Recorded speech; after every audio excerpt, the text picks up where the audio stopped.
Om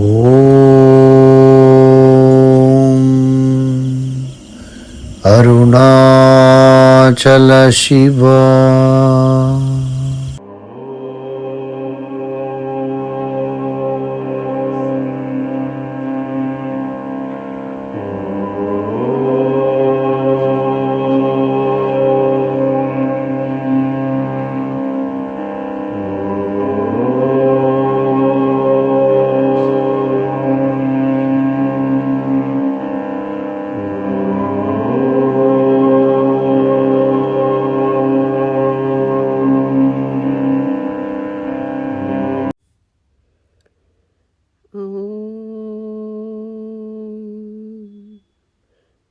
My pranams to all.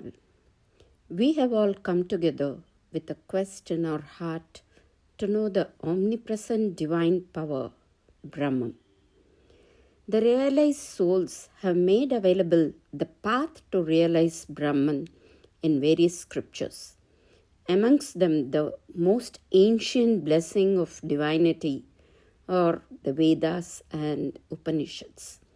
They have been a fountainhead of knowledge to all seekers. Scriptures, like spiritual teachers, can only point the way, but they cannot definitively state the truth. Yet, through interior development, there is nothing that can elude a yogi in his quest for reality. This is why in the Bhagavad Gita, Krishna speaks of Abhyasa Yoga, the yoga of practice, as a foundation for those who wish to really know. Amongst the 108 Upanishads lies the Kenopanishad, a Mukhya Upanishad, embedded inside the last section of the Talavakara Brahmanam of the Samaveda. Kenopanishad has 4 sections. The first 2 are in verse form and the next 2 in prose form. The verse form deals with the supreme unqualified Brahman, the absolute principle underlying the phenomenal world, and the prose form deals with the supreme as God, Ishvara. The knowledge of the absolute is possible only for those who are able to withdraw their thoughts from the worldly objects and concentrate on the ultimate fact of the universe.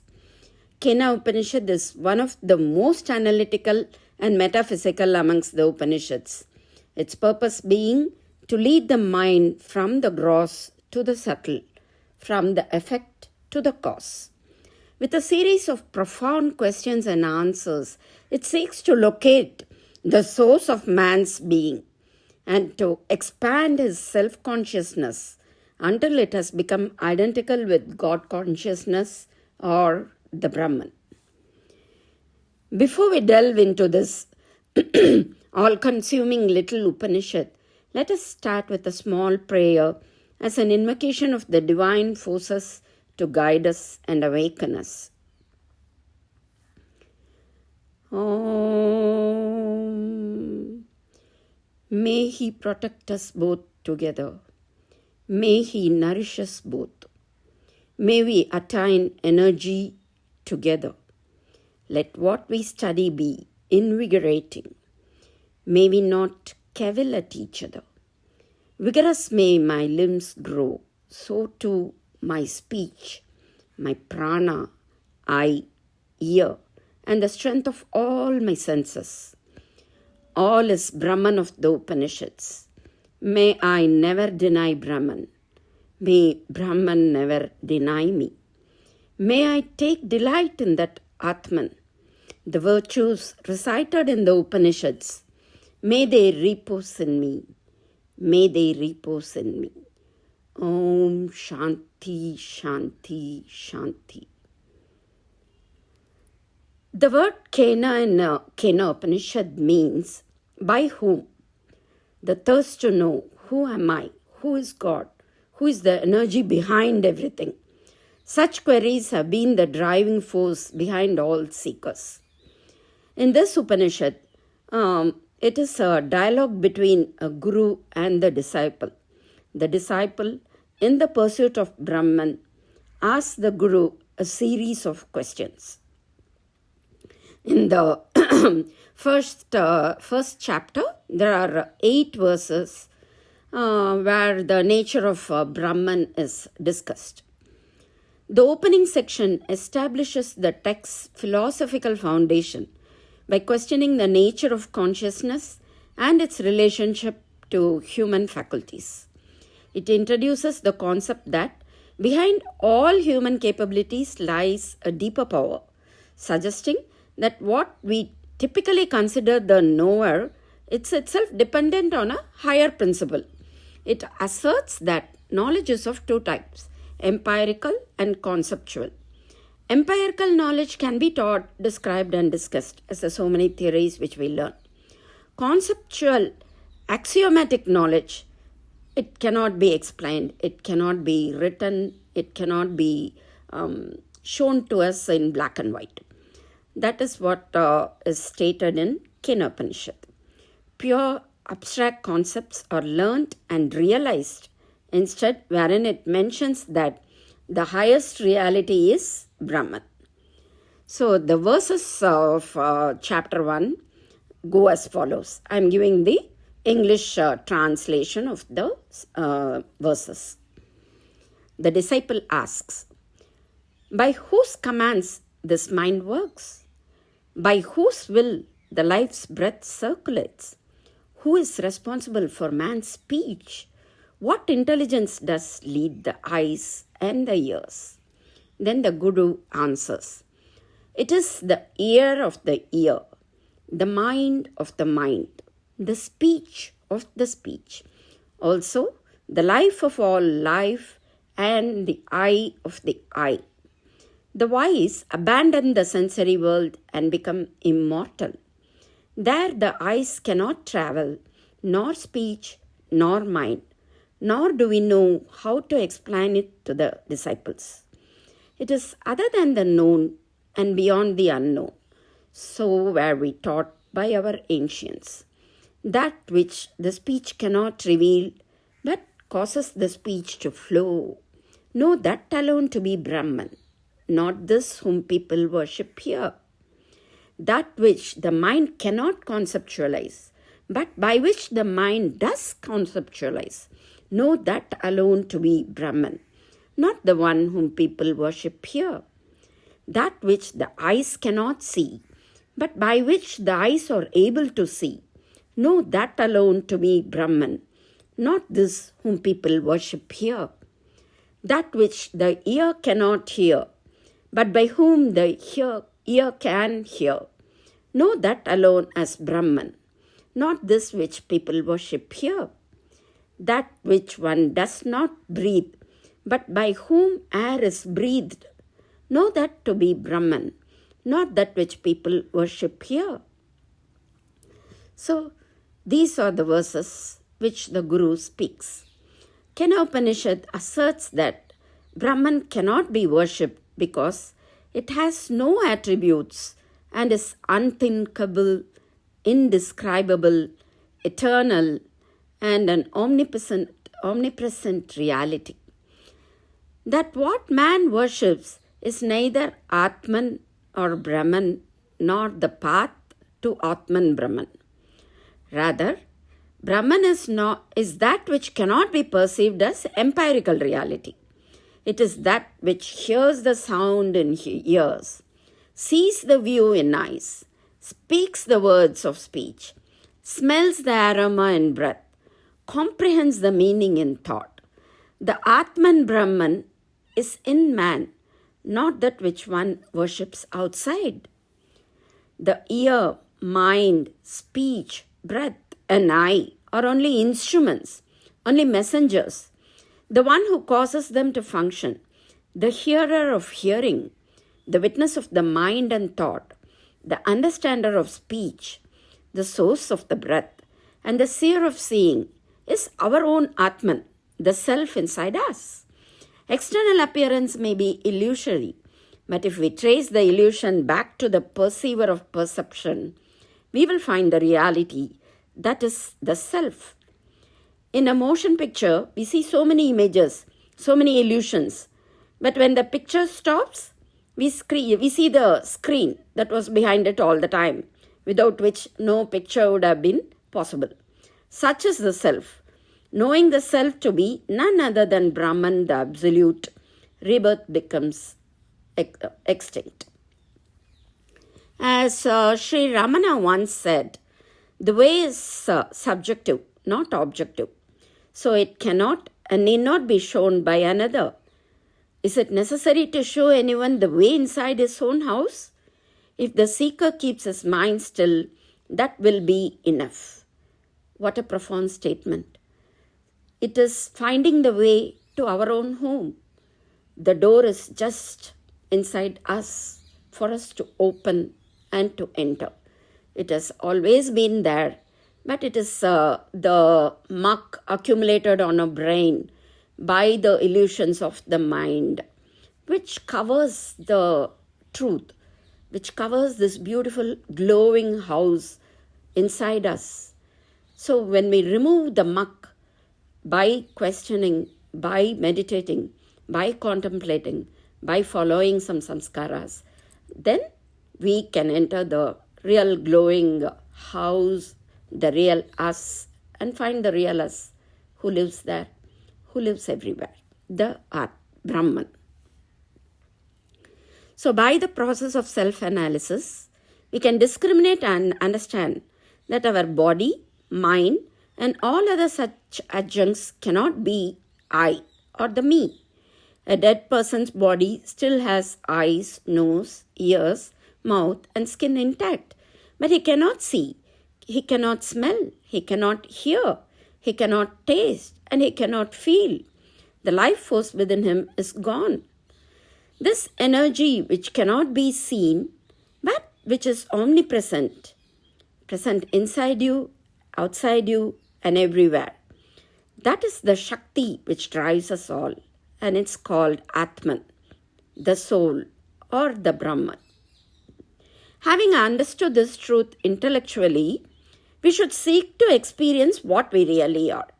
Since we are not the body, mind, or any other such transitory phenomena, we should withdraw our attention from those and allow it to rest in and as our own essential being, which is always conscious of itself as I am. So, it is finding I am that. Thus ends the first chapter, in which the probing questions asked by the student have been answered by indicating Brahman as being the inner self or Atman, beyond the senses and mind, neither the known nor the unknown, and that which is all-pervading. In the next chapter, the Guru checks out what his disciple has understood so far. It contains 5 verses which speak about the subtlety of knowing Brahman. This section explores the subtle nature of spiritual knowledge, presenting various paradoxes that challenge conventional understanding. It emphasizes that Brahman is neither completely unknowable nor fully knowable through ordinary means of cognition. It stresses the fact that Brahman's nature is beyond what is known and unknown. So the verses in this chapter, the translation, go as follows. If you think you know it well, you indeed know it very little. That whom you see in the beings and gods, you see, but only very little of it. I know that I know it quite well. Also, I know that I know it not so well. Who amongst us comprehends it both as the known and not much known alone has the right understanding? He comprehends it who thinks he has not. He has not comprehended it who thinks he has. To the real masters, it is the unknown, but to the ignorant, he is always the known. Indeed, immortality is his gain who understands it by his thoughts. Through the Atman, he gains real strength and immortality through the knowledge of Brahman. In this world, if one knows it, one gains truth. If one does not know it, great is the loss. The wise clearly see in all the Atman and rise from the sensory world to the world of immortality. So these are the verses. So these verses are excellent examples of the difficulty we have when we try to speak of the unspeakable and when we try to explain the unexplainable. Atma is beyond senses. The eye, when illumined by the splendor of the Atma, is able to grasp form, which is its sphere. It can never hope to illumine the Atma, which is self-luminous. Our Atma is certainly self-luminous. The lamp illumines objects, but the objects cannot in their turn illumine the lamp. Words can describe or denote only such as possess qualifications like name, form, quality, action, kriya, and the likes. How can they describe or define that which has no qualifications, no name, no form, no characteristic? That is the highest Atma, the Paramatma, or the Brahman. You cannot describe sweetness or similar taste by means of words. I can say it is sweet or it is bitter. But how do I describe that? No words can describe it. Bitter is bitterness. You can say that is it. But only when you taste, you can feel it and realize it. And again, the one who has felt cannot go out and spell it to the others. The Atma is not a subject for description. The non-intelligent mind cannot experience the intelligence. There is no knower who can know the knower of all. He is beyond all knowable things. When known, he is no longer knower of knowledge. These verses reinforce the fact that Brahman has to be realized by one and it cannot be taught by theory. There is a Tamil saying, Kandavar Vindilar, Vindavar Kandilar. It means the one who has awakened to Brahman will not be able to talk about it. And the ones who talk about it have truly not realized it. So when we know Brahman, we know that it cannot be known in the human sense of knowing. Brahman, like you say it in black and white, or you have a theory to describe it, and all that. Brahman is not only everywhere, but it is actually all things. This too, we cannot exactly comprehend, and to express or understand it simplistically is to make things much worse. Because of this, it is easy for those who have experienced only a hint of Brahman to say, now I know Brahman. But that would be like someone who has seen a cup of seawater saying, now I have seen the sea. Scriptures are like the finger pointing at the moon. But most people get stuck seeing the finger pointing and they miss seeing the moon. So for those who claim they have seen Brahman, it is yet a subject for further investigation and inquiry. They have not reached the final stage, for theirs is not authentic wisdom or jnana. Theirs is but a delusion. The Atma of a person who knows is itself the very Brahman. That is the undoubted verdict of Vedanta, isn't it? Fire can't burn itself. How can Atma know Atma? How can the knower know himself? Therefore, the statement, I have known Brahman, is an indication of delusion and not of real knowledge. Is all this said to confuse and mystify us? No. But it does have the purpose of our giving up the hopeless attempt to comprehend Brahman only intellectually. Scriptures, like spiritual teachers, can only point the way, but they cannot definitively state the truth. Yet, through interior development, there is nothing that can elude the yogi in his quest for reality. This is why Bhagavad Gita states how Abhyasa Yoga, the yoga of practice, is the foundation for the ones who really wish to know. So the Guru here clearly says that to think we know Brahman when we have just glimpsed a hint of its existence is a mistake. The clever student, however, points out that we can dimly know something of Brahman. He then points out that when we come to truly know Brahman, we will understand that we both know and do not know Brahman. and it is foolish to say either I know Brahman or I do not know Brahman. In wisdom, the two go together, as Brahman is something beyond what we know and beyond what we do not know. So there is one small story which explains what realized soul is, what real wisdom is. So it is said that the oracle of Delphi once declared Socrates to be the wisest man alive. Those who heard it came to Socrates and said, "The oracle has declared you to be the most wise man on earth." Socrates just laughed and said, "They should have done it earlier. Then I would have been very happy. Now it is too late. Go back and tell the oracle that now I am the most ignorant man on earth. When I was younger and full of ego, I was also of the same opinion as the oracle, that I knew, because the I was so strong. It couldn't conceive that the ultimate mystery could not be known. The I was so strong that I could not think that it was possible for me to be ignorant. Everything that was conceived by me as known, or at least as knowable.